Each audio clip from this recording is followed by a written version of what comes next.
Le mercato a fermé ses portes il y a quelques heures et avant la fin de cette période de transfert, le Racing a su accélérer pour concrétiser 4 dossiers. Attendu depuis quelques semaines, l'international égyptien Karim Hafez, défenseur latéral gauche, a été prêté par les Belges de Liers. L'attaquant espagnol Christian Lopez s'est lui engagé pour 2 ans, plus une saison optionnelle. Même durée pour le Belge Victor Klonaridis, passé dernièrement par le Panathinaïkos. Après avoir été présentés à la presse, ils ont foulé pour la première fois les pelouses de la Gaillette.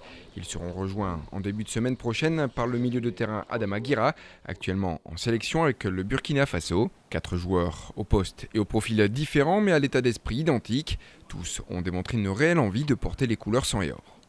Aujourd'hui, un joueur qui doit venir au club, c'est un joueur qui a envie de jouer chez nous. Après, si on est d'accord sportivement, financièrement, on arrivera à trouver des moyens. Mais si sportivement, il n'est pas d'accord ou il n'a pas la grosse envie de venir jouer chez nous, c'est un pari perdu, c'est même pas la peine de se présenter. Il y a assez de joueurs partout ailleurs pour pouvoir retrouver des joueurs qui ont envie de porter le maillot du Racing Club de Lens.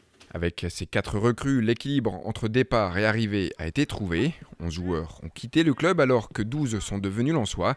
Le coach artésien s'est réjoui à l'idée d'avoir en quantité et en qualité un groupe en phase avec les objectifs fixés. Un championnat comme celui de la Ligue 2, il ne se joue pas seulement avec une équipe, il se joue avec un groupe conséquent, un groupe où il y a de l'émulation, un groupe où il y a de la qualité et un groupe qui est compétitif pour tenir les objectifs. La période de mercato n'est pas toujours évidente à gérer, à la fois sportivement mais également en coulisses.